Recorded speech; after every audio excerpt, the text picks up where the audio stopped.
Sean todos los hermanos y hermanas en Cristo y también amigos que nos acompañan para una transmisión más del Instituto Vida para Todos. Nosotros estamos en el tema general, la abominación. Dentro del tema general, entonces vendrá el fin y el mensaje será el mensaje 23, la abominable desolación, Mateos 24, del 4 al 31. Hoy,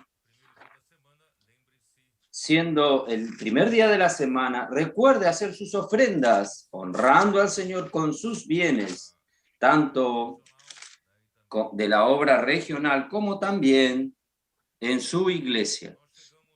Muy bien, llegamos al capítulo 24. Nosotros no conseguimos hablar mucho en la semana pasada, entonces hoy voy a adelantar un poco. Nosotros vimos que nuestro Señor, después de haber revelado la hipocresía de los fariseos y de los escribas en el capítulo 23, que ellos hicieron una conspiración para matar a Jesús, y esta oposición hizo con que el Señor se apartase tanto de Jerusalén como del templo, de la casa de Dios. Y termina el capítulo 23 con estos versículos. Jerusalén, Jerusalén. Versículo 37. Que matas a los profetas y apedreas a los que te son enviados. ¿Cuántas veces quise juntar a tus hijos como la gallina junta sus polluelos debajo de sus alas, y no quisisteis?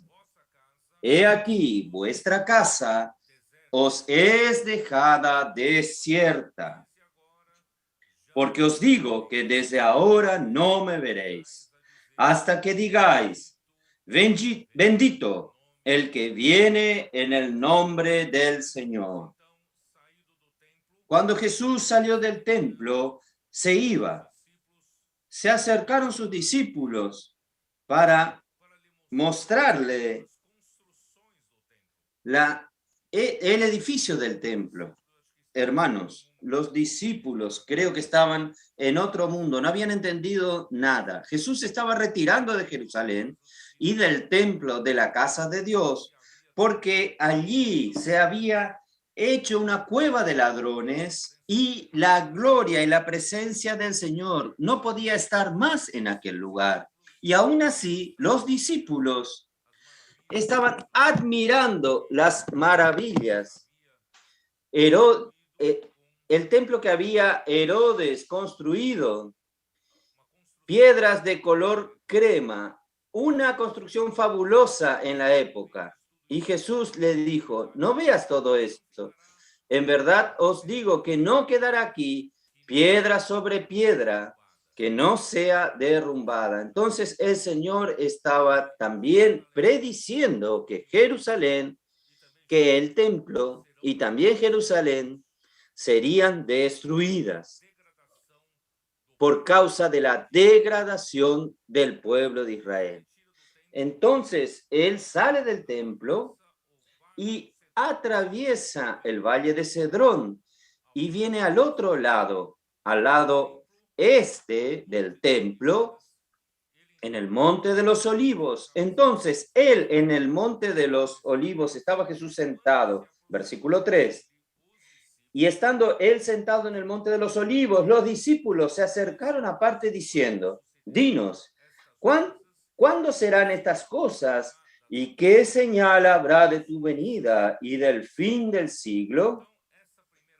Entonces, esta primera parte, este mensaje, nosotros vamos a hablar sobre una parte de la respuesta que Jesús le dio a sus discípulos sobre cuándo sucederían estas cosas. ¿Y cuándo vendrá la señal de la venida del Señor y también de la consumación de este siglo? Yo en la semana pasada coloqué una foto donde nosotros visitamos el Monte de los Olivos. Voy a pedirle que pongan de nuevo para que ustedes tengan una idea dónde Jesús estaba sentado en el versículo 3, mirando al templo, y era la última vez que Jesús contemplaría la ciudad santa que Dios escogió para colocar su nombre, y también el templo que Dios había escogido para su lugar de habitación, un testimonio de que Él estaría, que su lugar de habitación estaba en medio de su pueblo. Infelizmente, la situación era triste en aquella época. Entonces, voy a mostrarle lo siguiente. Yo voy a hablar un poco sobre el templo. Voy a hablar un poco sobre el templo. Luego que Jesús se despide de Jerusalén, él solamente, en la próxima vez que él volvería a Jerusalén, sería, hermanos, en su gloria, él volverá en su gloria al final de los tiempos. En Mateos 23, versículo 38 y 39, dice así: porque os digo que desde ahora no me veréis hasta que digáis, bendito el que viene en el nombre del Señor. ¿Cuándo será esto? Esto será en su segunda venida. En la segunda venida de Cristo, el remanente de Israel se arrepentirá y se volverá para creer en él como su Mesías. Romanos capítulo 11.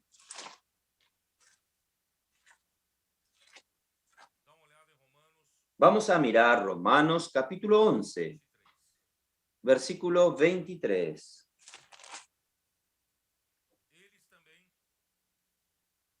Y aún ellos, si no permanecieren en incredulidad, serán injertados, pues poderoso es Dios para volverlos a injertar. Versículo 26. Y luego todo Israel será salvo.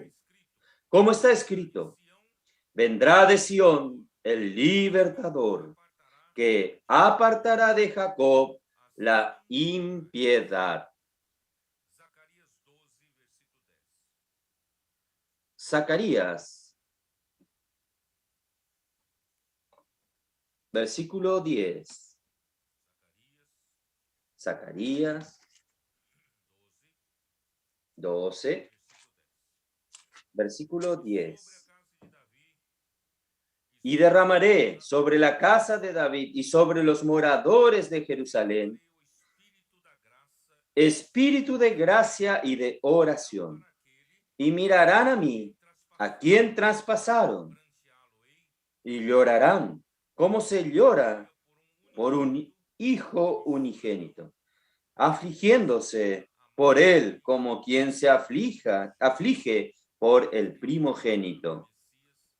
Ellos que rechazaron al Mesías, rechazaron a Cristo, pero en aquel día ellos clamarán por socorro. En aquel día ellos invocarán el nombre del Señor y ellos llorarán porque ellos mataron 2000 años atrás a Jesús. Pero ahora ellos lloran amargamente, como se llora por el unigénito y como se llora por un primogénito. Esto era equivalente, hermanos, a la gloria de Dios haya dejado el templo en los tiempos antiguos. Me gustó en la semana pasada y también en mi live del día jueves toda la historia triste en el libro de Ezequiel, registrado en el libro de Ezequiel. Ustedes saben que Ezequiel, él fue llamado en el capítulo 1, versículo 1 de Ezequiel, él fue llamado a los 30 años de edad. Él era un sacerdote, sin embargo, él había sido 5 años antes, había sido llevado al exilio en Babilonia junto con el rey Joaquín. cuando Nabucodonosor mandó llevar a los nobles, a los mejores de Jerusalén para Babilonia. Allí fue el rey Joaquín, juntamente con el rey Joaquín fue el sacerdote Ezequiel. Y Ezequiel no podía aún ministrar como sacerdote porque era menor de edad. Quiere decir, tenía menos de 30 años de edad. En el Antiguo Testamento, el sacerdote comenzaba a ministrar a los 30 años de edad. Y 5 años después, en el exilio, completaron sus 30 años de edad. Entonces apareció el Señor para mostrarle varias visiones. Y estas visiones, hermanos, eran visiones que Dios quería mostrar a Ezequiel, los motivos por los cuales Dios iba a destruir a Jerusalén y el templo. Jerusalén y el templo serían destruidos 6 años después, 6 años después de que Dios llamase a Ezequiel en Ezequiel capítulo 1, 6 años después Jerusalén fue destruido y el templo fue destruido y saqueado. Hermanos, solo que Dios llevó, él estaba en Babilonia, pero Dios lo llevó en visión para mostrarle la terrible situación de idolatría que predominaba en la región allí en Jerusalén. Y hasta en el templo, los ancianos del pueblo habían llevado a los ídolos, la idolatría para dentro de las cámaras, y cada uno tenía su cámara, tenía su propio ídolo, su propio Dios que ellos adoraban. Esto irritó mucho, provocó a Dios a celo, a tener celo. Entonces Dios le mostró a Ezequiel, yo le mostré esto en la semana pasada y en mi live, en Ezequiel capítulo 8 llegó las situaciones hasta porque la situación era horrible. Entonces Dios no podía permanecer más en el templo, no podía más permanecer con aquel pueblo. La gloria de Dios se apartó del templo. En el libro de Ezequiel, capítulo 10, y en Ezequiel, capítulo 11, Dios entonces, la gloria de Dios, reposó sobre el monte al este del templo. Este monte al este es exactamente el monte de los olivos, donde Jesús se sentó para hablar con sus discípulos, donde él estaba sentado. Entonces, si podemos mostrar la foto. No, la otra foto, por favor. Donde nosotros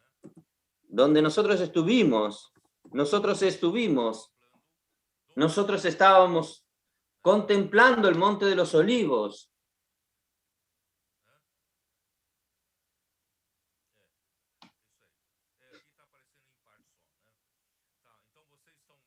Entonces, ustedes están viendo que yo estaba explicándole a los hermanos que fueron en este viaje con nosotros para Israel. Nosotros estábamos en el monte de los olivos y frente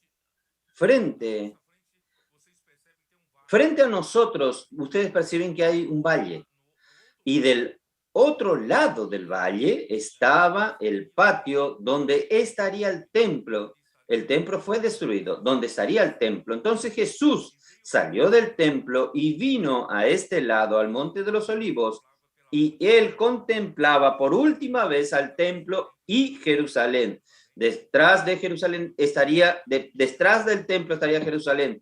Él lo hizo por última vez. Él había abandonado la casa de Dios. Él dice vuestra casa. Él no la llamó más la casa de Dios, sino vuestra casa. Por eso, hermanos, es triste esta historia.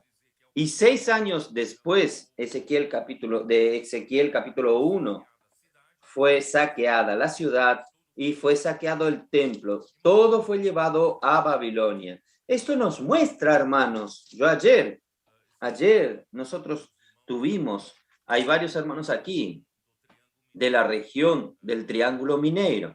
Nosotros tuvimos una buena comunión en la estancia y hoy ellos están aquí. Gracias a Dios. Ellos están teniendo una excelente comunión con nosotros y ellos van a pasar este día con nosotros, vamos a almorzar juntos. Y ayer conversé con ellos de la siguiente manera. Este cautiverio babilónico, en verdad, ya la realidad del cautiverio babilónico ya había sucedido en medio del pueblo de Israel. ¿Qué es Babilonia? ¿Qué es Babilonia? ¿Quién sabe? ¿Sabe cuál es el origen de Babilonia? El origen de Babilonia es Babel. Está allí al comienzo de la Biblia, en Génesis capítulo 10. Vamos a mirar. Oh, Señor Jesús. Señor, tenga misericordia de nosotros.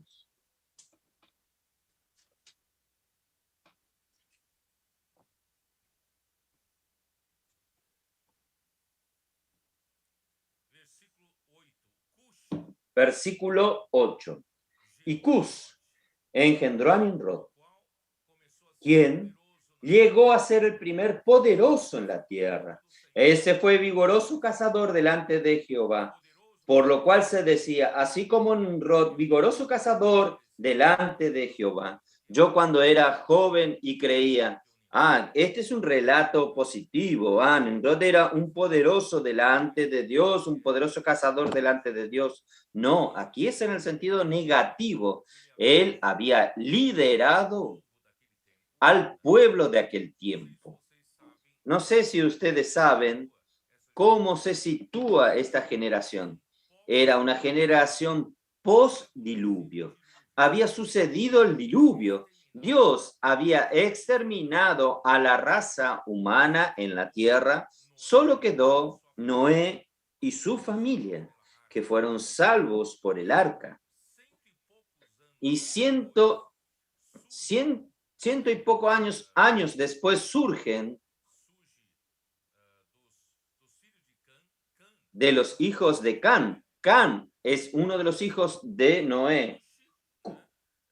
Cus vino Nimrod, de Cus vino Nimrod. Y Nimrod, él comenzó a decir al pueblo, él comenzó a liderar, él tenía una capacidad de liderazgo, él comenzó a decirle al pueblo, porque en aquel tiempo el pueblo vivía, las personas vivían atemorizadas porque habían recién visto un exterminio de toda una población. Entonces ellos era un pueblo que tenía mucho miedo de hacer cualquier cosa equivocada y Dios traerle un castigo sobre ellos. Entonces Nimrod le dijo a ellos, ustedes no necesitan más vivir con miedo de Dios, nosotros no necesitamos más de Dios. El hombre puede vivir muy bien independiente de Dios. Nosotros podemos cuidarnos a nosotros mismos y a partir de entonces, él creó una civilización sin Dios.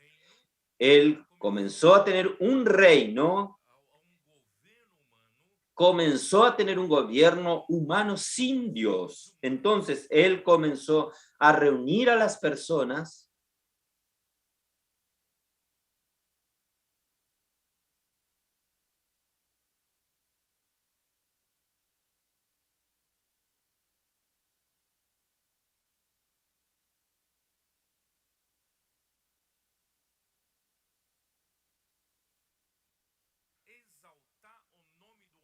a exaltar el nombre del hombre, no el nombre del Señor, exaltar el nombre del hombre y para ser célebre el nombre del hombre. Este célebre, el nombre del hombre, era el nombre de Nimrod.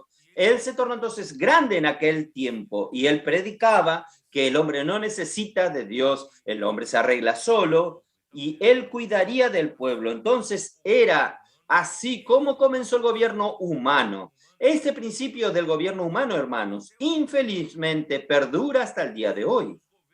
Los varios gobiernos humanos hasta hoy viven en este principio de independencia de Dios y el hombre tiene la capacidad de generar recursos para él alimentarse y sobrevivir y el hombre tiene capacidad de engendrar seguridad haciendo ciudades para protección y seguridad del pueblo, y el hombre tiene capacidad de engendrar entretenimiento, generar entretenimiento para tener alegría y placer del hombre. Entonces el hombre no precisa de Dios. Así fue creado. Así vino Babel, que es Babilonia, tiene este principio. Comenzó así Babilonia. Entonces, en el tiempo de hoy, en la iglesia, solo existen dos reinos. La iglesia está en el reino de los cielos. Es el cielo quien nos gobierna. Nosotros no vivimos sin Dios. Nosotros dependemos totalmente de Dios. Dios es quien gobierna nuestra vida. Dios es quien suple todo para nosotros. La palabra de Dios es todo para nosotros. Pero existe un reino de Babel, Babilonia. Este reino de Babel, en verdad, es el imperio de las tinieblas, es la puerta del Hades. Este reino de Babel declara que el hombre no necesita de Dios. El hombre puede arreglarse solo. El Estado es laico. El Estado no tiene nada que ver con Dios. Entonces, hermanos, solo que el hombre, él vive aún en un ambiente de la naturaleza que Dios le proveyó. El hombre se arregla solo, pero el hombre tiene control sobre el tiempo, el hombre tiene control sobre la lluvia, sobre la sequía, tiene control sobre la producción agrícola. El hombre no tiene control sobre estas cosas. Entonces, para que el ser humano que declaró la independencia de Dios, pero ellos perciben que hay cosas sobrenaturales, que el hombre no tiene control, entonces allí ellos comienzan a apelar a la adoración de ídolos. ¿Perciben los hermanos de dónde vinieron los ídolos? Los ídolos. No es que a los hombres les gustan a los ídolos, prefieren a los ídolos que a Dios, no. Es que el hombre declaró la independencia de Dios, no quiere saber nada de Dios, no depende de Dios, solo que hay situaciones que el hombre depende de lo sobrenatural, depende de la naturaleza. Él no tiene fuerza sobre esto. Entonces se crea así varios ídolos. Ídolos para la fertilidad, ídolos para la producción agrícola, ídolos, ¿para qué? Para evitar inundaciones, tempestades, sequías. ¿Entienden? Ídolos para el matrimonio, ídolo para protección de los camioneros. Cualquier semejanza con los tiempos de hoy no es mera coincidencia. Hay ídolos para todas las cosas. En verdad, ídolos son para favorecer al hombre, para beneficio personal del hombre, para el interés personal del hombre. El hombre es egoísta. Él no necesita de Dios, pero él apela a los ídolos. Hermanos, por detrás de los ídolos están los demonios. Hay una fuerza mayor que el hombre. Hace, tal vez haga algo en favor del hombre, pero hermanos, siempre cobra un precio alto, lo lleva usted al imperio de las tinieblas. Nosotros no, nosotros estamos en el reino de los cielos. Por eso, hermanos, no deje que Babilonia, el principio de Babel, entre en la iglesia, entre en su hogar, entre en su casa, entre en sus relaciones. Cuando Jesús decía así, en el mundo, ustedes tienen los gobernantes, los más fuertes que dominan sobre los más débiles. Los dominadores gobiernan sobre los pueblos, pero no es así entre vosotros. ¿Ustedes percibieron esto cuando él habla así? ¿Qué está hablando? Él dice, en Babel, en el mundo, en Babilonia es así, pero en el reino de los cielos no es así. Amén. En Babel, los hombres buscan ser los primeros, los poderosos, luchan por la posición, luchan por el poder, ¿no es así? Pero en la iglesia no es así. En Babel, en el mundo, Las personas les gustan de ser aplaudidos, ser llamados de maestro, ser llamados de mi líder. Y les gusta sentarse en los primeros lugares de los banquetes, en los primeros lugares de la sinagoga, pero no es así en el reino de los cielos. Ustedes perciben que existe esta distinción. Usted piensa que está libre de Babel, está libre de Babilonia. La Babilonia está en su viejo hombre, Señor. Está en su carne. Hermanos, solo hay una manera de vivir, es vivir en el Espíritu. Si nosotros vivimos en la carne, nosotros vamos a caer en el cautiverio babilónico. Entonces, gracias a Dios, Dios nos está sacando de este cautiverio. La iglesia en Filadelfia. Oh, Señor Jesús. ¿Usted piensa que esto sucedió con el pueblo de Israel solamente? También sucedió con la iglesia. La iglesia hasta el final del primer siglo, hermanos, era maravilloso. Solo hubo ascensión, creciendo, creciendo. Solo que al final del primer siglo la degradación ya había entrado. Y en el segundo siglo en adelante comienza ya la lucha por la posición, la lucha por el poder, por el dinero, las riquezas. Y así fue yendo. Y la iglesia fue contaminada con este principio de Babel. Y llegó al fondo del pozo en la iglesia en Tiatira. Y Dios entonces hizo una reacción a través de la iglesia en Sardis. Solo que la iglesia en Sardis no tuvo fuerza para libertarse de la fuerza de Babel. Y Dios entonces necesitó llamar a la iglesia en Filadelfia para el final de los tiempos. Comenzó a planear alguna restauración con los hermanos de Moravia. Allí alrededor de 1700, y después los hermanos de Inglaterra en Plymouth, ellos vieron que toda la situación de clericalismo, jerarquía en la iglesia estaba equivocado. Ellos pasaron a tratar uno a los otros de hermanos. Y en el siglo XX, 1900 y algo, fue levantado Watchman Nee, Witness-Lee, y nosotros recibimos ayuda de ellos para ver la visión de la unidad de la iglesia. Y el Señor trajo a nosotros el ministerio del hermano Don, y nosotros recibimos esta luz. El Señor fue trabajando, trabajando, trabajando entre nosotros. Durante 40 años del ministerio del hermano Don, se preparó una generación. Hubo muchos conflictos en estos 40 años por causa de nuestra infantilidad, inmadurez. Hubo muchas cosas que sucedieron en estos 40 años, pero hermanos, al final de los 40 años, el Señor preparó una base buena hoy.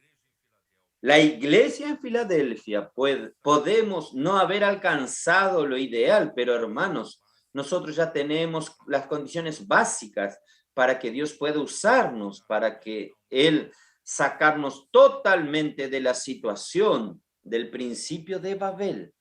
Los hermanos perciben. Nosotros, por eso que Efesios capítulo 5, Pablo dice así: Cristo amó a la iglesia y se entregó a sí mismo por ella.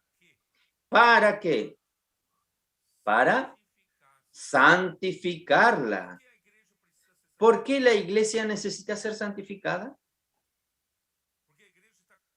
Porque la iglesia porque los hombres están contaminados con los principios de Babel. Los hermanos entienden. Entonces el Señor necesita santificarnos,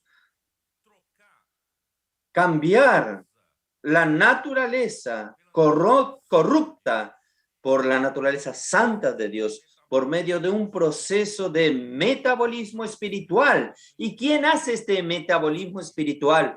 Viene enseguida, para que la santificase, habiéndola purificado por el lavado de agua de la palabra. Entonces, ¿quién efectúa este proceso? de transformación metabólica, de sustituir, de remover la naturaleza caída, la naturaleza babilónica de cada uno de nosotros y colocar la naturaleza santa de Dios, es la palabra. Y nosotros estamos siendo santificados. Dios está removiendo todo aquello que no es del elemento del reino de los cielos. Yo alabo al Señor por esto. Por eso, hermanos, nosotros somos los trabajadores de la última hora. Dios entonces es capaz de llamarnos para ejecutar esta tarea final, hermanos, porque si nosotros aún tenemos el cautiverio babilónico con nosotros, nosotros no tendremos cómo concluir esta era. Entonces, gracias a Dios, Dios está libertándonos. Por ejemplo, yo vengo repitiendo y hablando,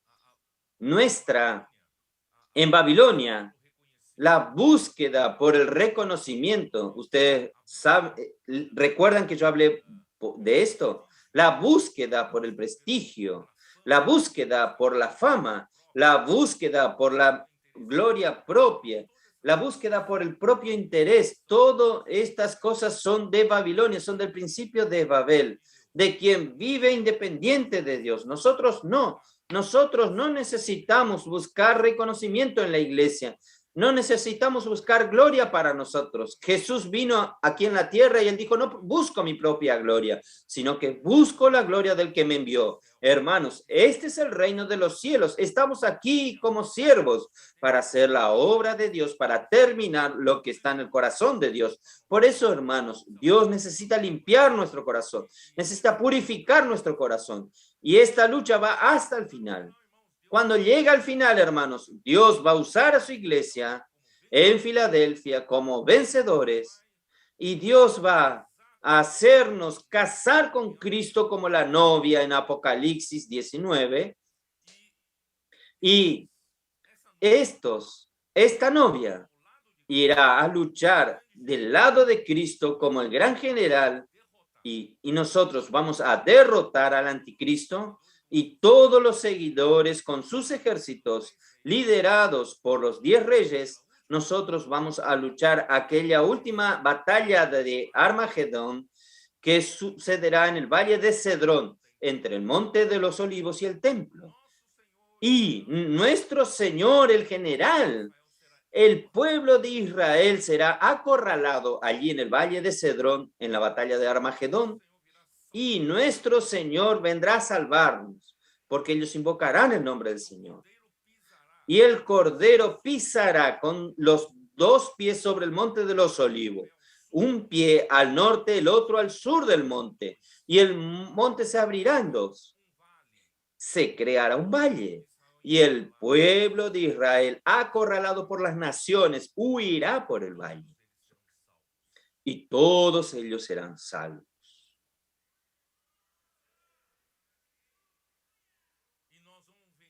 Y nosotros vamos a vencer esta batalla de Armagedón, terminando de una vez con Babilonia, con el principio de Babel. Va a sobrar solo el reino de Dios. Y en Daniel 2, capítulo 2, en el sueño y en la interpretación del sueño, es que aquella estatua que Nabucodonosor vio representa al gobierno humano que comenzó desde Nimrod, que declara la independencia de Dios, que el hombre consigue administrarse a sí mismo independiente de Dios. Pero surgirá una piedra. Esta piedra alcanzará los pies de esta estatua, parte de hierro, parte de barro cocido, y hará que esta estatua se desmenuce, y esta estatua va a desmenuzarse, y el viento va a llevarla. El resto, ¿cómo se lleva qué? La paja en el viento, y no sobrará ningún vestigio de ella. Y esta piedra se tornará una gran montaña que será el reino eterno de nuestro Señor Jesucristo, que permanecerá para siempre. Hermanos, no se quede en Babel. Babel va a ser destruida. Quédese del lado del reino de los cielos. Este reino va a subsistir para siempre. Por eso, hermanos, vale la pena hoy nosotros restringir nuestra carne, no vivir por nuestra carne, no dejar que los elementos babilónicos vivan en nuestro día a día, vivan en la vida de la iglesia. No, vamos a dejar que la palabra nos limpie, nos santifique. En verdad, todo esto que hablé no está en el bosquejo. Yo quise explicarles un poco mejor a ustedes. Entonces, es para esto que estamos aquí, hermanos. Oh, Señor Jesús. Ahora voy a entrar en el mensaje. El primer templo. Vamos a hablar del templo un poco. El primer templo fue idealizado por David, por el rey David. Vamos a mirar en 2 Samuel, capítulo 7, versículo 2.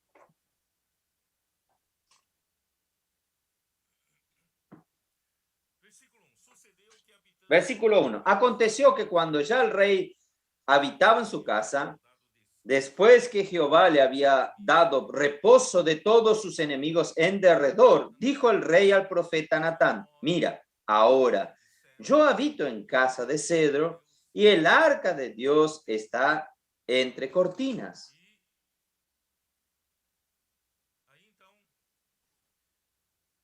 Ahí entonces el profeta Natán le dijo: anda y haz todo lo que está en tu corazón porque Jehová está contigo.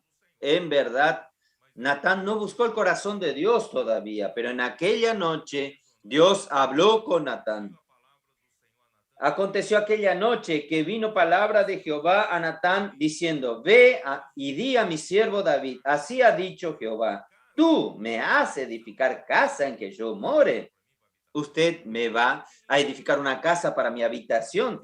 Ciertamente no he habitado en casa desde el día en que saqué a los hijos de Israel de Egipto hasta hoy. No me quedé ninguna casa hoy, sino que he andado en tienda y en tabernáculo. He andado, en verdad, no es Dios, es el arca de Dios. Ha andado en tiendas y también en tabernáculos. En todo, cuando he estado con los hijos de Israel, he hablado yo palabra alguna con las tribus de Israel, a quien haya mandado apacentar a mi pueblo de Israel, diciendo: ¿por qué no me habéis edificado casa de cedro?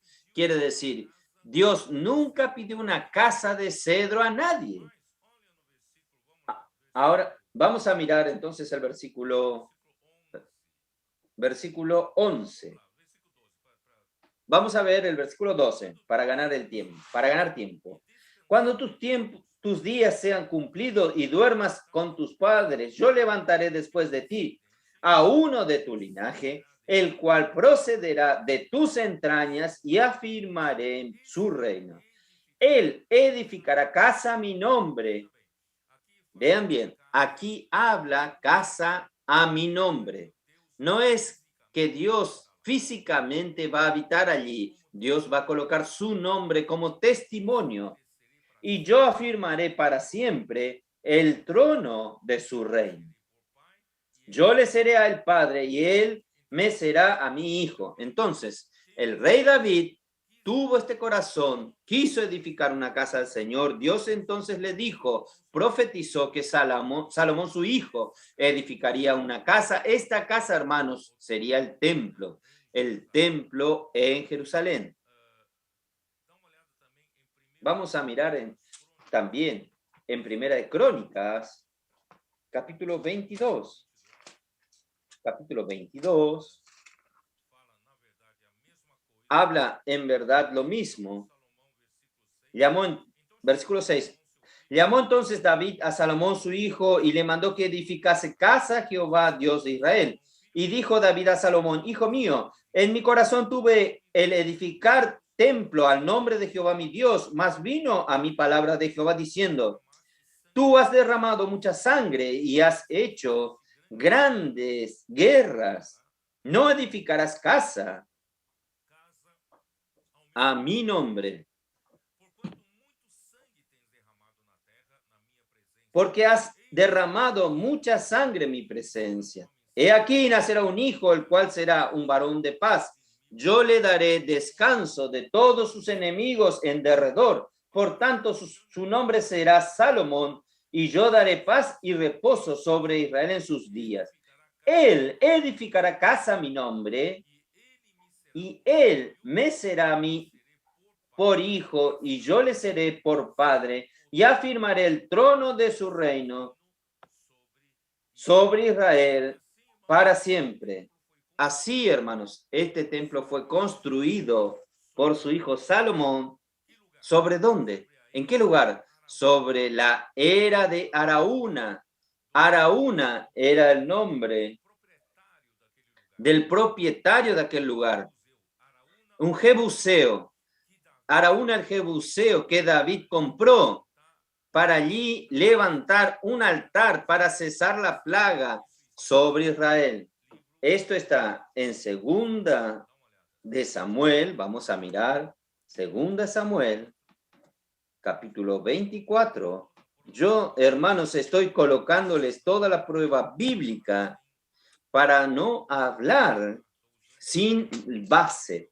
Yo estoy usando la Biblia como base para hablarles. No sé si ustedes saben la iglesia, no tengo mucho tiempo para contarle esta historia, que David pecó en querer levantar un censo. No sé si ustedes recuerdan.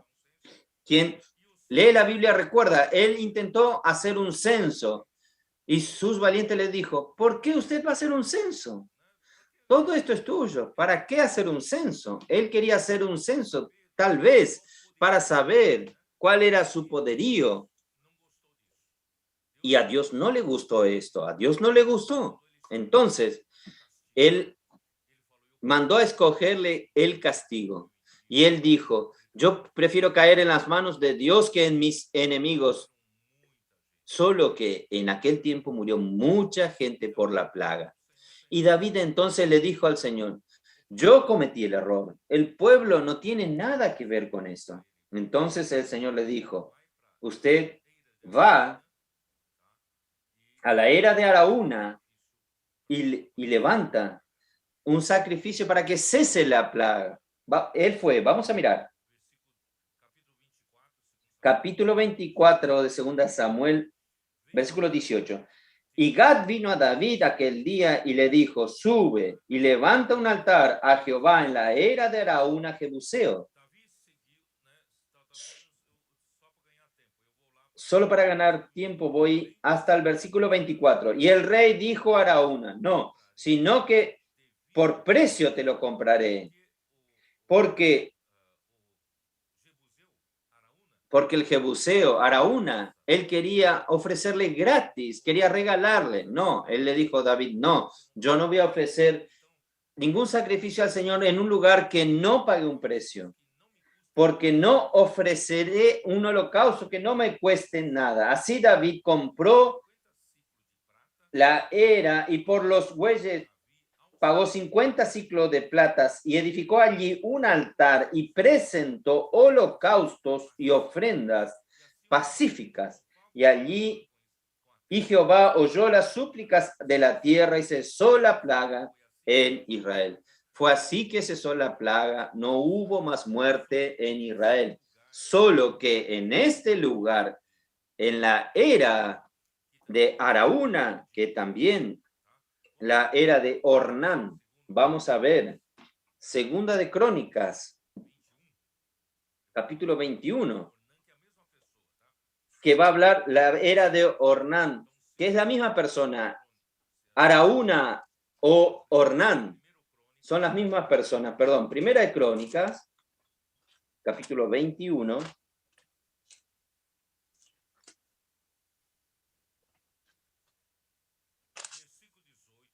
Versículo 18.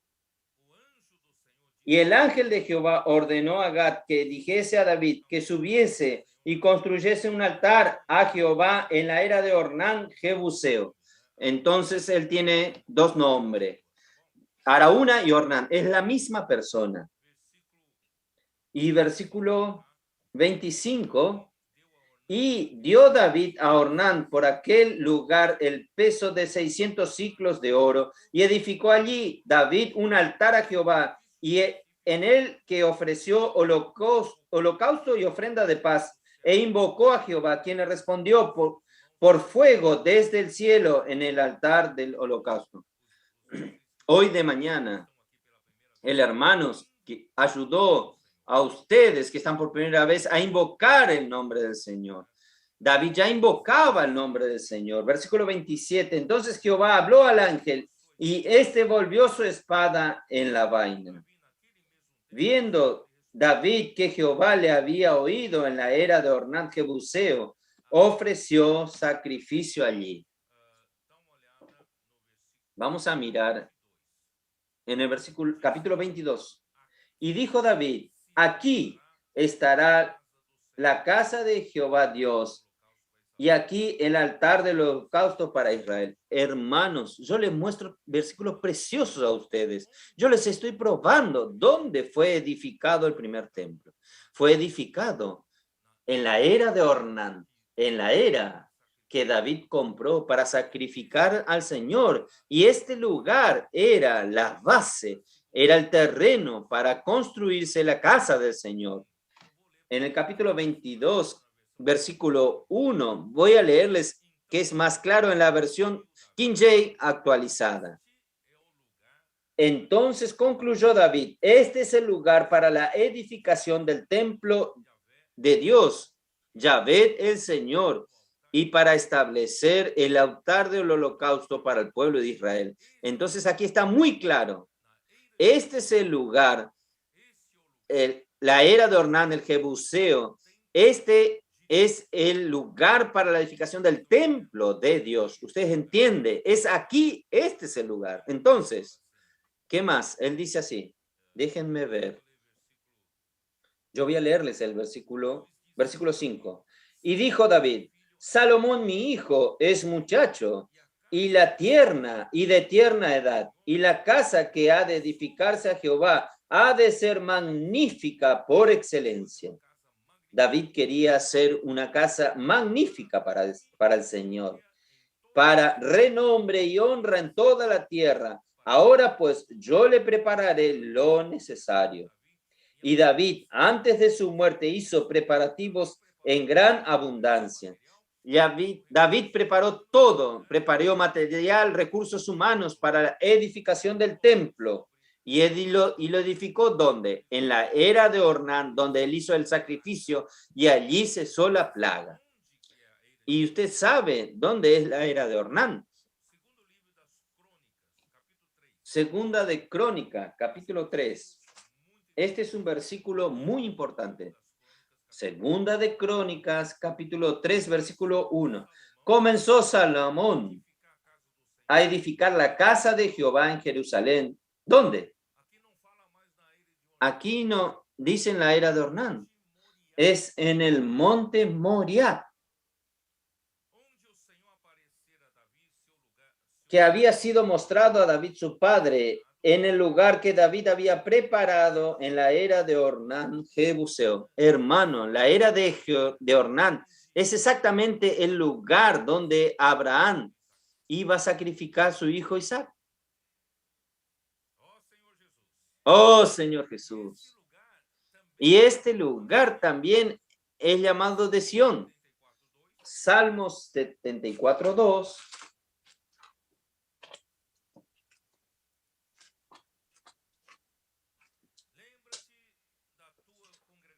Acuérdate de tu congregación, la cual adquiriste desde tiempos antiguos, la que redimiste para hacerle la tribu de tu herencia, este monte de Sión donde has habitado. Es el monte Sión. La era de Ornán es el monte Moriah y Sión.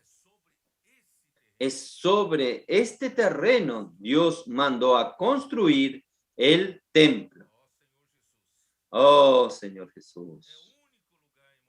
Es el único lugar en todo del Antiguo Testamento que este lugar es la era de Ornán, el monte Moriah y también es Sión. donde Abraham ofreció. Vamos a ver esta prueba, Génesis 22, Génesis capítulo 22, versículo 2.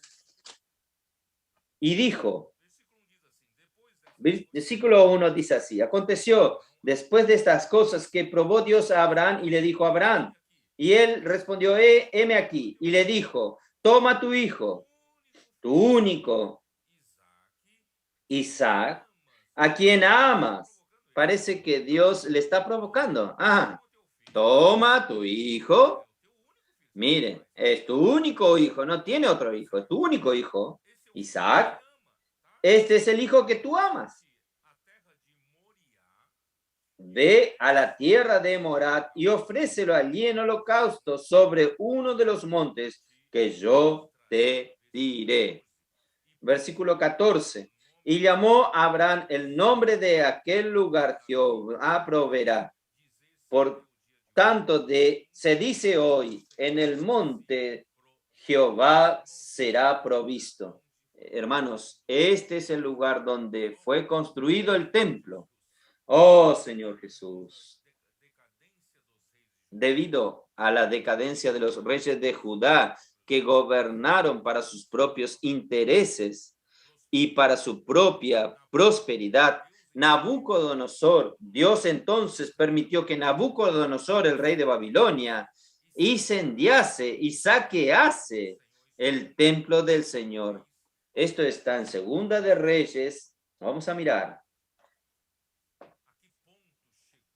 ¿A qué punto llegó un lugar que era tan precioso para Dios? Dios mandó construir un templo para poner allí su nombre, para dar un testimonio de que Dios era el Dios de Israel. Solo que este templo fue totalmente corrompido. En el templo de Ezequiel, este templo estaba sirviendo en adoración a ídolos. Oh, Señor Jesús, Segunda de Reyes, capítulo 25, versículo 9. Versículo 8, vamos a ver. En el mes quinto, a los 7 días del mes, siendo el año 19 de Nabucodonosor, rey de Babilonia, vino a Jerusalén Nabuzaradán, capitán de la guardia, siervo del rey de Babilonia, y quemó la casa de Jehová y la casa del rey.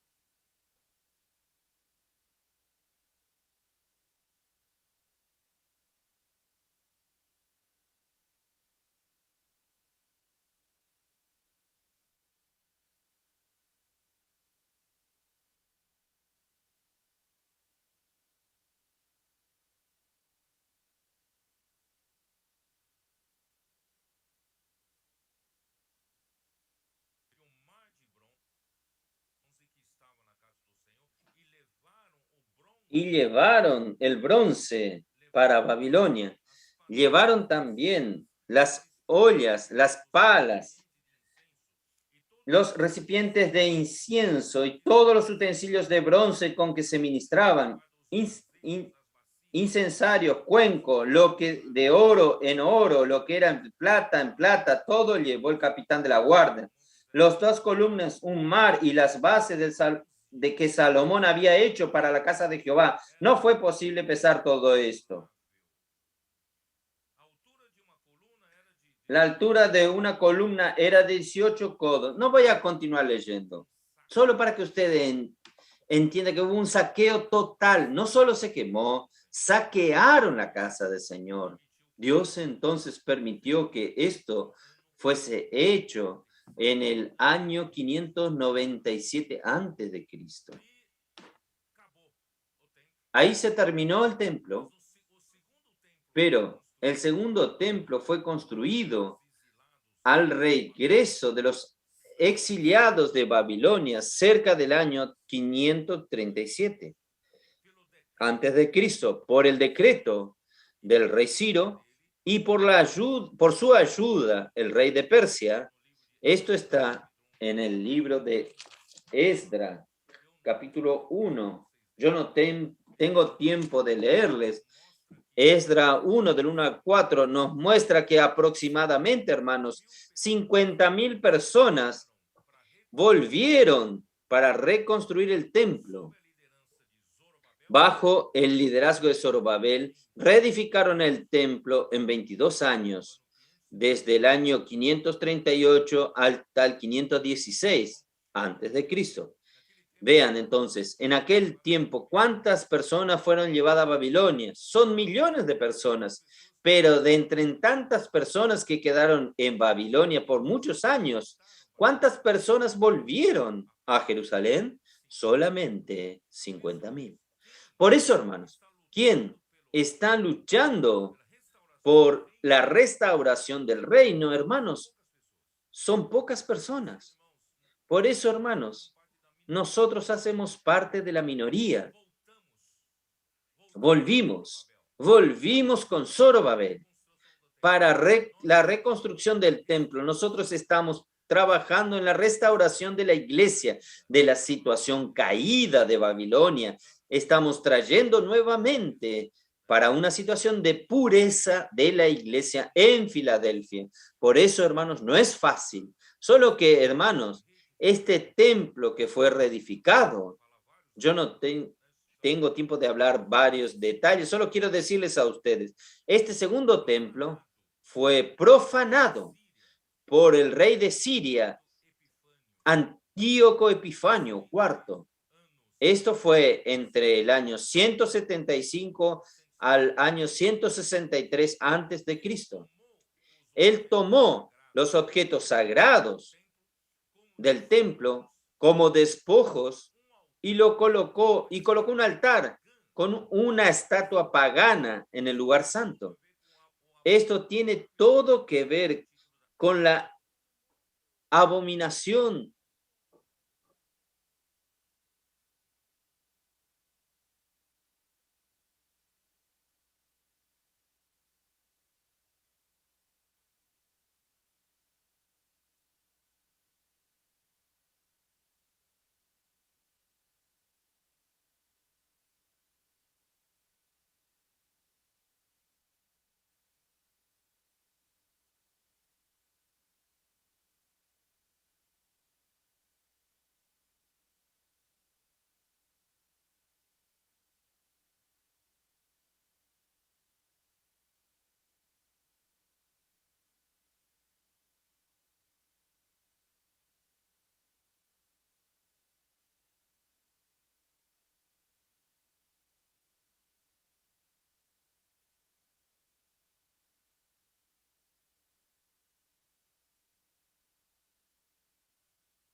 ellos quitaban la piedra sobre piedra para poder sacar el oro.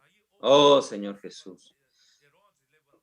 Herodes levantó el muro de bloques de piedra de 60 centímetros de largo por 5 metros de altura. Entonces había este muro muy grande circundando todo el templo.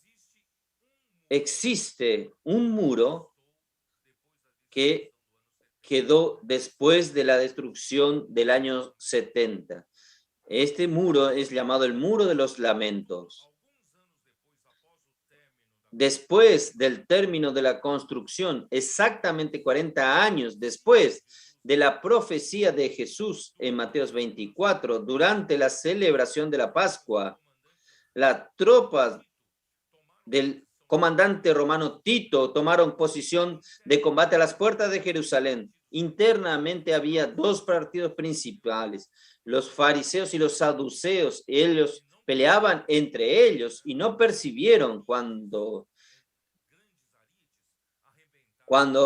grandes arietes reventaron el portón de Jerusalén. Tito incendió todo, hasta las piedras fueron separadas para sacar el oro derretido que se habían infiltrado en sus juntas. El comandante romano dejó solamente un resto de la muralla como símbolo de aniquilación de Jerusalén. Él dejó esto para decir: aniquilamos al pueblo de Israel, conocido como el Muro de los Lamentos.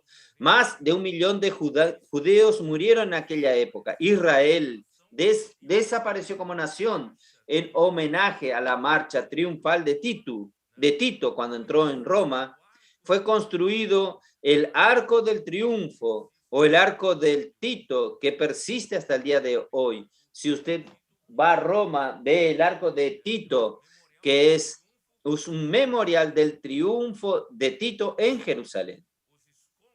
Y sobre los escombros fueron construidos en el siglo VII la mezquita musulmana conocida como la cúpula de la roca o el domo de la roca.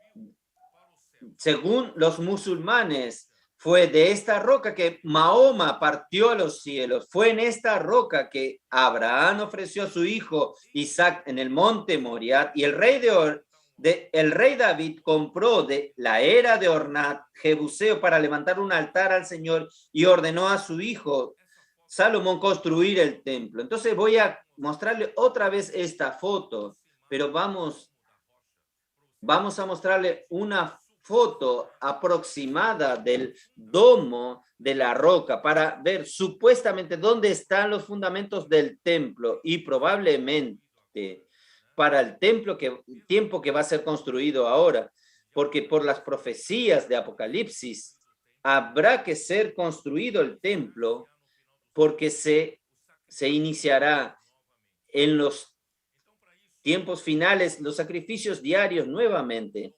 Para esto está la cúpula dorada.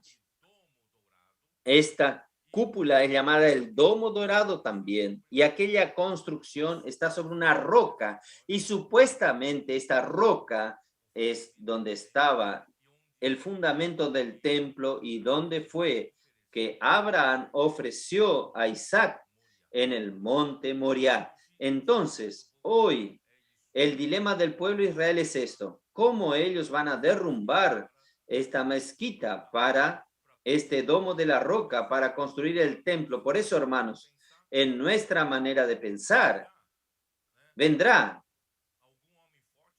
algún hombre fuerte que hará una alianza con Israel y también con el pueblo musulmán, y probablemente en esta alianza permitirá entonces que el pueblo judío reconstruya el templo nuevamente.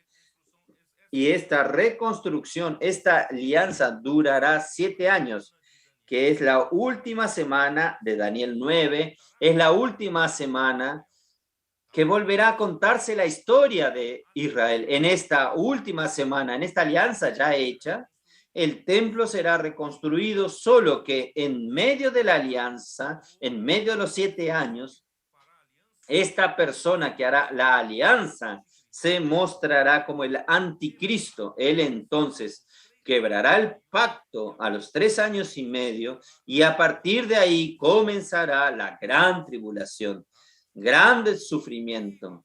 Allí él va a colocar una imagen también en el lugar santísimo. Es esto que quiero mostrarles a ustedes. Entonces, en el monte de los Olivos, los discípulos preguntaron, es este lugar que les acabo de mostrar. En el monte de los Olivos, los discípulos preguntaron, ¿cuándo sucederán estas cosas? ¿Y qué señales habrá de tu venida y de la consumación de los siglos? Jesús entonces se retira del templo y sube con los discípulos al monte de los Olivos, localizado al este de Jerusalén, del otro lado del valle de Cedrón, con casi 2 kilómetros de extensión. El monte de los Olivos tiene 2 kilómetros de extensión y 70 metros por encima del nivel de la ciudad. Jesús lanza la última mirada sobre la ciudad amada que lo rechazó. Es triste esta historia, hermanos. La respuesta del Señor tiene 3 sesiones para que entendamos lo que el Señor respondió. El Señor respondió en Mateos 24 y también en Mateos 25.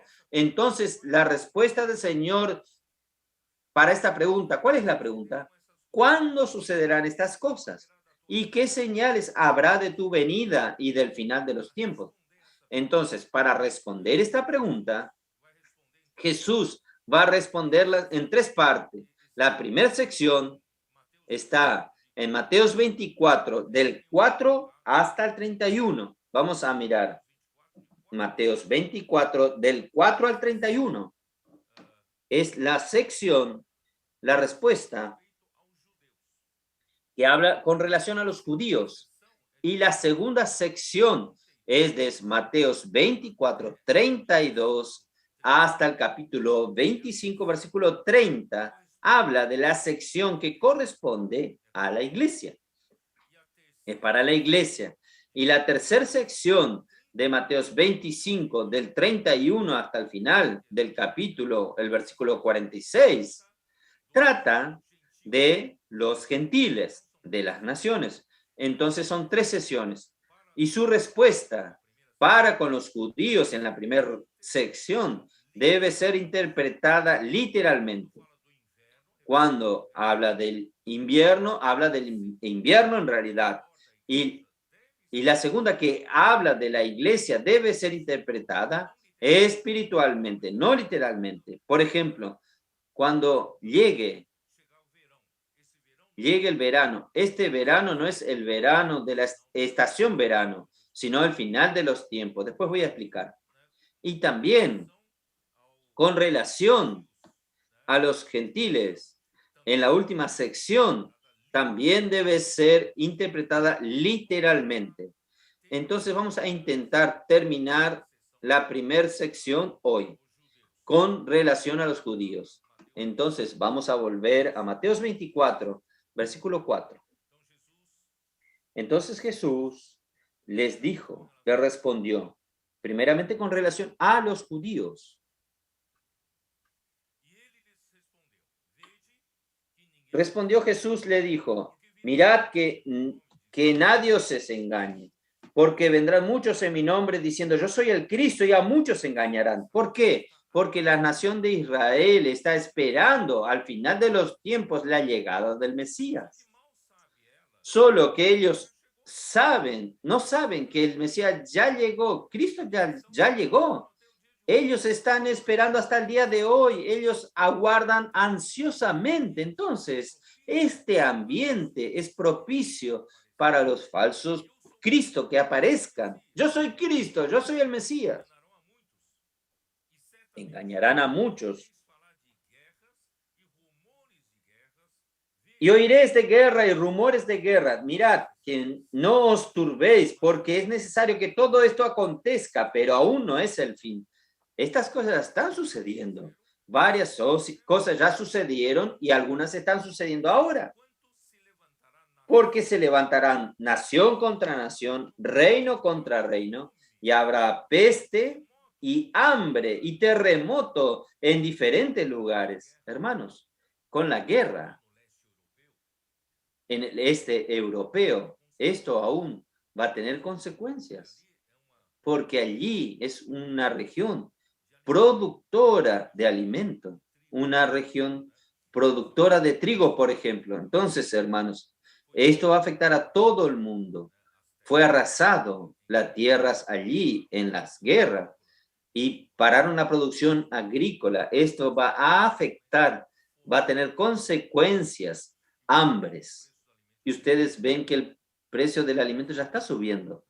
La inflación llegó ¿a cuánto? 11%. 11%.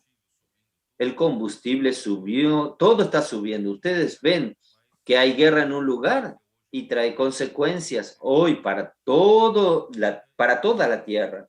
Entonces ustedes vendrán todo esto y todo esto será principio de dolores. Es solo el comienzo. Todo esto ya está sucediendo, hermanos. Entonces os entregarán a tribulación y os matarán. Seréis aborrecidos de todas las gentes por causa de mi nombre. Muchos tropezarán entonces y se entregarán unos a otros y unos a otros se aborrecerán. Y muchos falsos profetas se levantarán y engañarán a muchos.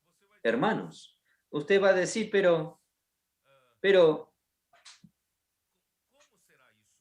¿cómo será esto? ¿Cómo será esto? Antes de proseguir, voy a leer una nota aquí. Una nota de la King James actualizada. El gran retorno de Jesús en gloria marca el final del orden mundano en el cual vivimos. Sin embargo, antes de esto surgirán muchos engañadores, falsos mesías, falsos cristos, y el tema guerra y terrorismo dominará los medios sociales mundiales, tribulaciones, terremotos, volcanes, tempestades, alteraciones atmosféricas, alteraciones en el clima, falsos profetas por todas partes. Esto estamos viendo ya. Alteración en el clima, las lluvias, inundaciones, lo que sucedió en Petrópolis, en varios lugares, aún aquí en el litoral norte paulista. Hermanos, estamos viendo todo esto sucediendo ya. Oh, Señor Jesús, terremotos, volcanes, tempestades, falsos profetas por todas partes, multiplicación de la iniquidad, de la maldad y de la arrogancia científica, lascivia, bestialidades, enfriamiento del amor y de las virtudes morales y éticas. Todas estas son solo señales que crean el ambiente para la manifestación del mayor de las señales, que es la predicación del evangelio del reino hasta los confines de la tierra. Hermanos, la mayor señal de la venida del Señor es la predicación del evangelio del reino.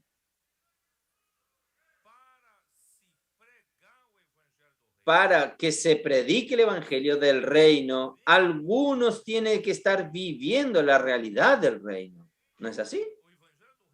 El evangelio del reino no tiene como ser predicado solamente en la teoría. Gracias a Dios, hermanos, hoy Dios nos hizo alcanzar este nivel de realidad del reino de los cielos. Entonces nosotros no predicamos algo y vivimos otra. Nosotros predicamos aquello que vivimos. Nosotros ya vivimos la realidad del reino de los cielos. Por eso, hermanos, nuestra oración en las calles es diferente. ¿Ustedes ya percibieron esto? Las personas reciben la oración. Esperen, su oración es diferente. La predicación del evangelio nuestra es diferente. Porque nosotros tenemos base, tenemos la realidad. Nosotros buscamos vivir bajo el gobierno celestial para predicar el evangelio a los otros, para orar por las personas. Por eso las personas sienten esto. Ustedes oró de una manera diferente.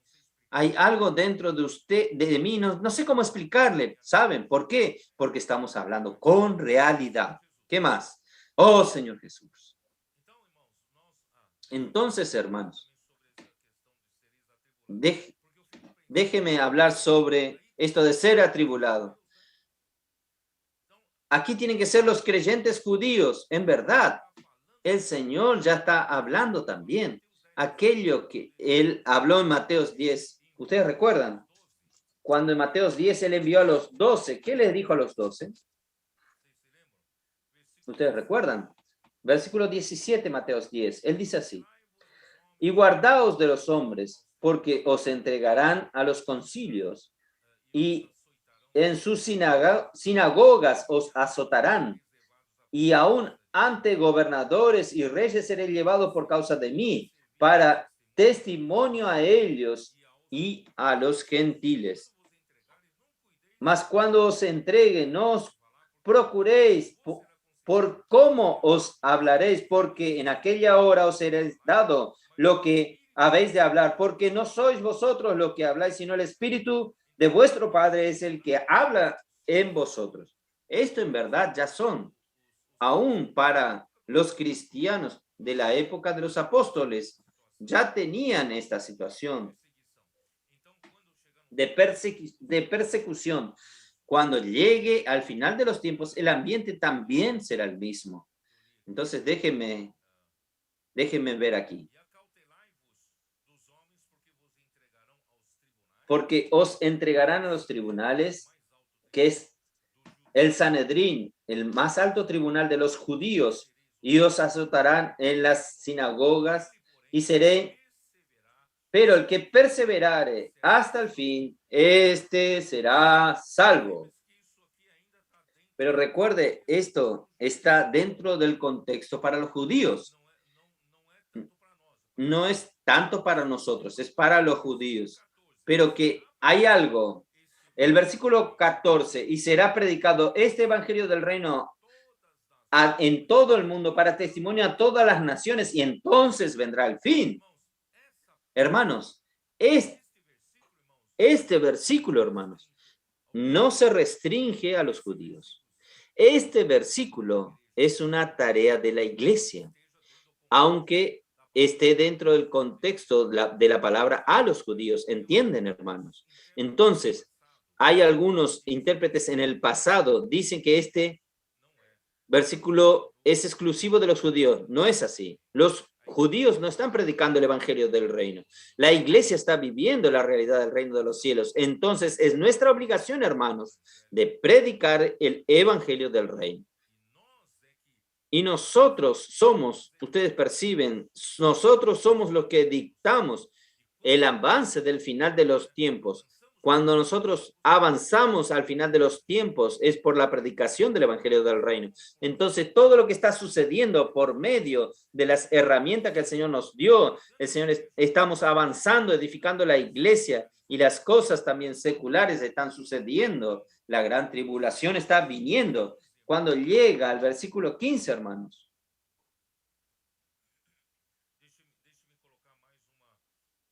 Déjeme hablar una nota más aquí. La expresión, el fin, denota la consumación de esta era. Daniel, capítulo 12, versículo 4, 6 al 7 al 9. Ya expliqué esto. Que serán los últimos 3 años y medio de la gran tribulación. El fin. El fin significa la gran tribulación, 3 años y medio. Aunque los versículos 6 al 9 y 14 estén en la sección relacionada a Israel, pero las tribulaciones y la predicación del evangelio mencionados en estos versículos ocurren de manera general. En todo el mundo, desde el tiempo de la ascensión de Cristo hasta el fin de esta era. Quiere decir guerra, rumores de guerra, tempestades. Esto ocurre para todo el mundo, no solo para los judíos. Así también la predicación del evangelio del reino no es exclusiva, no es exclusivo de los judíos, es tarea de la iglesia. Entonces el fin. Cuando llegue en la gran tribulación, el anticristo colocará su imagen en el templo de Dios, la cual se tornará la abominación de la desolación. Esta es una nota de la versión Recobro. El evangelio del reino, que incluye el evangelio de la gracia, Hechos 20:24, introduce a las personas no solamente en la salvación de Dios, más también en el reino de los cielos. Apocalipsis 1:9. El evangelio de la gracia enfatiza el perdón de los pecados, la redención de Dios y la vida eterna.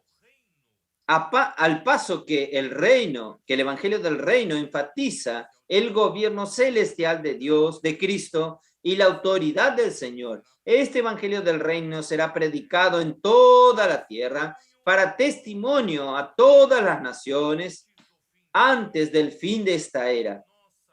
Es nuestra responsabilidad. Nosotros tenemos que predicar el evangelio del reino en todas las esquinas de las calles. Tenemos que ir a todas las ciudades, todos los países que el Señor nos envíe, porque el evangelio del reino va a determinar la llegada del fin. Y la llegada del fin es la llegada también de la gran tribulación.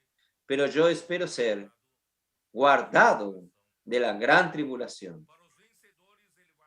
Para los vencedores, Él los va a arrebatar antes de la gran tribulación. ¿Qué?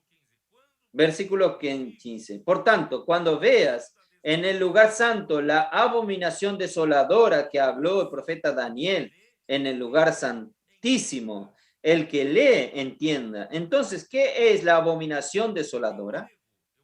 En griego, yo voy a leer una nota de la King James actualizada.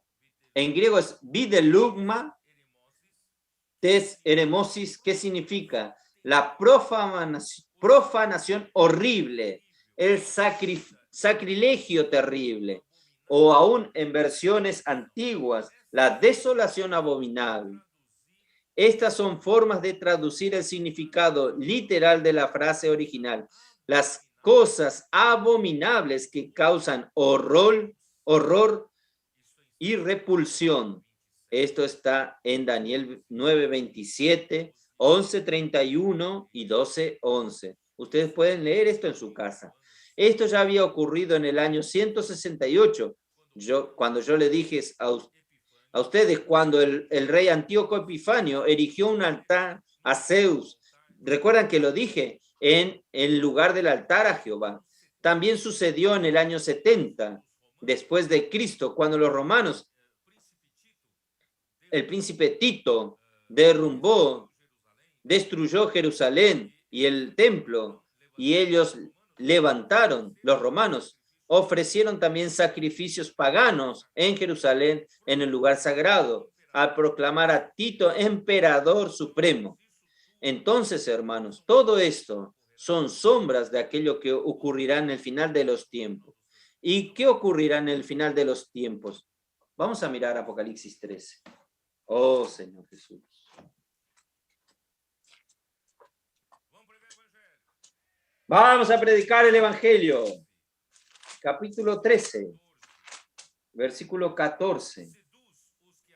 Y engaña a los moradores de la tierra con las señales que se le ha permitido hacer en presencia de la bestia, mandando a los moradores de la tierra que le hagan imagen a la bestia que tiene la herida de espada y vivió. Y se le permitió infundir aliento a la imagen de la bestia para que la imagen hable e hiciese matar a todos el que no la adorasen. Hermanos, esta abominable desolación, esta imagen del anticristo, la imagen de la bestia que será construida y será colocada en el lugar santísimo en el templo de Dios cuando comience la gran tribulación. Y ninguna de las imágenes del pasado en el Antiguo Testamento habla, pero esta imagen va a hablar. Y esta imagen tiene el poder de matar. Hermanos, esto será terrible. Vamos a ver también en Segunda Tesalonicenses capítulo 2. Segunda epístola a los Tesalonicenses capítulo 2 versículo 4. Versículo 3. Tú Porque esto no sucederá sin que primero venga la apostasía y sea revelado el hombre de iniquidad, el hombre de perdición, que será revelado a la mitad de los 3 años. Y cuando él quiebre la alianza, él es revelado como el hombre de la iniquidad, él es revelado como el anticristo. Versículo 4, el cual se opone, el anticristo se opone y se levanta contra todo lo que se llama Dios. Hoy ya no tenemos este movimiento. O es objeto de culto, tanto que se sienta en el templo de Dios como Dios, haciéndose pasar por Dios. Es esto. Este es la desolación abominable. La abominable desolación. El remanente pasará por la gran tribulación, el remanente de los judíos, y nadie sabe cuando llegue el periodo de la gran tribulación, que es la segunda mitad de la última semana de Daniel. Quien quiera lea Daniel capítulo 9, versículo 27, que comenzará con la imagen del anticristo, de la bestia. La imagen de la bestia fue erigida en el templo y terminará con la venida pública de Cristo. El término abominación denota ídolo. Aquí se refiere a la imagen del anticristo, que será erigida como ídolo en el templo de Dios en el inicio de la gran tribulación. Por tanto, este ídolo será otra señal de la consumación de los tiempos, del final de los tiempos. Desolación, la imagen del anticristo que causará desolación. El anticristo es llamado también el destruidor. Apolión, en Apocalipsis 9:11. Vamos a mirar. Apocalipsis 9:11.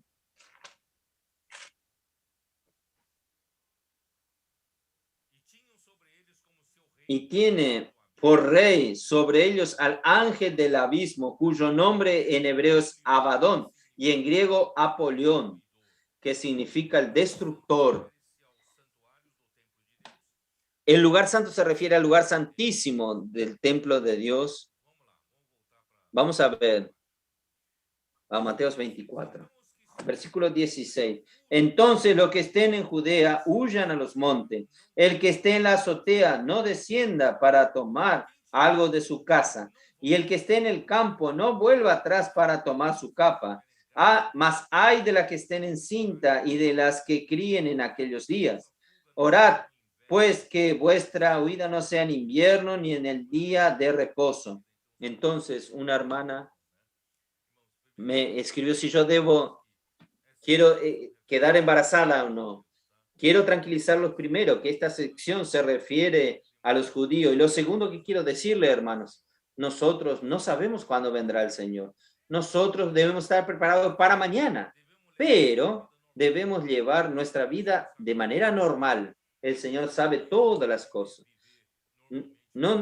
No necesitamos temer vivir con normalidad. Por otro lado, si usted es un vencedor, usted no pasará por la gran tribulación. Aquí entonces cuando habla, ore para que la huida no sea en el invierno. Aquí literalmente es el invierno, porque el invierno es muy difícil. Usted va a pasar frío. Es aquella fuga que yo digo de la persecución del ejército del anticristo contra los judíos. Porque en aquel tiempo a gran tribulación, porque no ha habido del principio del mundo ni habrá. Si aquellos días no hubiese acortado, nadie sería salvo. Más por causa de los escogidos, aquellos días serán acortados. Estos escogidos aquí son los judíos escogidos, el remanente. Entonces, si alguno os dijere, mira, aquí está el Cristo, o mirad, allí está, no lo creáis porque Cristo ya vino, porque se levantarán falsos Cristo y falsos profetas y hará grandes señales y prodigios, de tal manera que engañarán, si fuere posible, aún a los escogidos. Por eso, hermanos, cuando va llegando más el final de los tiempos, también van surgiendo cosas en medio de los cristianos, cosas extrañas. No crean en esas cosas. crean la palabra profética. Ya os lo he dicho antes. Así que si os dijere, mirad que él está en el desierto, no salgáis. O mirad, él está en el aposento, no lo creáis. Porque como el relámpago que sale del oriente y se muestra hasta el occidente, así será también la venida del Hijo del Hombre. Aleluya, hermanos. En la primer venida, él vino de una manera tan humilde. Él vino entonces en Jerusalén sobre un pollino. Pero hermanos, en su segunda venida, él vendrá en la gloria del Padre. Él vendrá como un relámpago. Aquí dice así, como un relámpago que sale del oriente y se muestra hasta el occidente. ¿Saben por qué es esto? Porque la venida del Señor será instantánea, percibida instantáneamente por toda la tierra, por todo el globo terrestre. Porque el globo terrestre está dividido por varios usos horarios. Ahora es mediodía. En Europa ya son las 4 o 5 horas de la tarde. Entonces, hermanos, si la venida del Señor tendrían que venir por uso horario, van a tener que esperar 24 horas para que todos vean. No, la venida del Señor será como un relámpago, ¡tum!, del oriente al occidente al mismo tiempo. Algunos estarán de noche, otros serán de día, pero todos verán el relámpago de la venida del Señor. Porque donde que estuviera el cuerpo muerto, allí se juntarán las águilas. Aquí se refiere principalmente al anticristo y todo aquello que será castigado en aquel día. ¡Oh, Señor Jesús! E inmediatamente después de la tribulación de aquellos días, el sol se oscurecerá y la luna no dará su resplandor y las estrellas caerán del cielo y las potencias de los cielos serán conmovidas. Entonces aparecerá la señal del Hijo del Hombre en el cielo y entonces lamentarán todas las tribus de la tierra. Y porque los pueblos de la tierra bajo el liderazgo de Satanás es contra Dios, pero ahora se lamentarán y vendrán al Hijo del Hombre viniendo sobre las nubes con poder y gran gloria. Y enviará sus ángeles con gran voz de trompeta y juntarán a sus escogidos de los 4 vientos, de un extremo del cielo hasta el otro. Entonces, aquí necesito hacer algunos comentarios para que ustedes entiendan mejor. Voy a explicarles a ustedes. La venida pública de Cristo será después de la gran tribulación, pero la venida secreta será antes de la gran tribulación. Para la iglesia en Filadelfia, Dios le promete librarnos de la gran tribulación.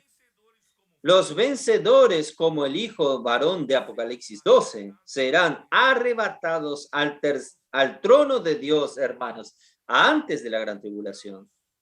Entonces, hermanos, vamos a luchar para ser vencedores.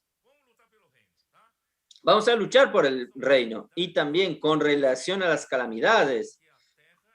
Hay 2 calamidades, que la tierra y las huestes del cielo serán conmovidas y modificadas. La primera ocurrirá en el inicio de la gran tribulación, Joel, y la segunda será después de la gran tribulación, Joel 3:11 al 16, y este registro de Mateos 24, 29 al 30, también está en Lucas 21, 25 al 26. El 6º sello incluye la primer calamidad, que puede ser considerada no solamente una advertencia, sino también el inicio de la gran tribulación que ha de venir. Esto está en Apocalipsis 6, versículos 12 al 17. La venida pública de Cristo será visible a todos en la tierra, todos los vendrán viniendo sobre la nube con poder y gran gloria. Hermanos, esta venida en poder y gloria es que los 3 principales discípulos del Señor vieron en el monte de la gran tribulación, de la transfiguración. Por un lado, tenemos que ver que el Cristo es un Cristo humilde, pero por otro lado, Él es un Rey glorioso para tomar el reino aquí en la tierra que fue usurpado por Satanás. El Señor reunirá en la tierra santa los judíos dispersos, viniendo de todas las partes de la tierra. Esto será el cumplimiento no solamente de la palabra del Señor en Mateos 23, 37 al 39, sino también las promesas de Dios en el Antiguo Testamento. Cristo enviará a sus ángeles que reunirán a sus escogidos de entre el pueblo de Israel. Y el remanente de los judíos serán reunidos y el remanente será salvo. Hermanos, yo tuve que hablarles a ustedes para mostrarles a ustedes, hermanos, que el final de los tiempos está muy cercano, muy cercano. No hay tiempo para perder. No hay tiempo, hermanos, para que nosotros nos ocupemos con otras cosas. Vamos a ocuparnos para luchar con el reino de Dios. Vamos a predicar el evangelio. Vamos a salvar a las personas. Van a rescatar a las personas.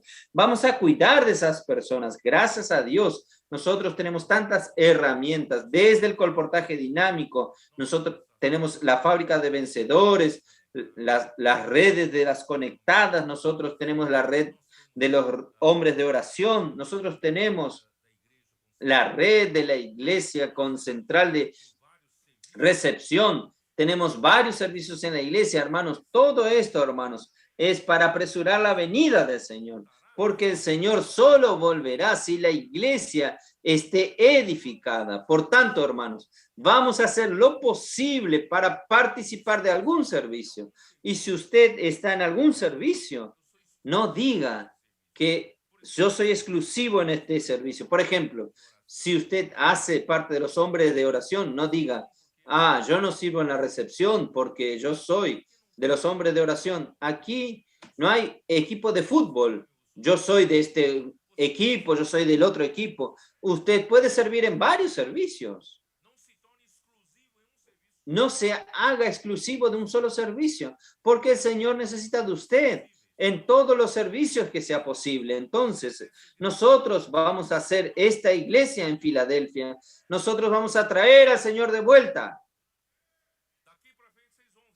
De aquí en adelante,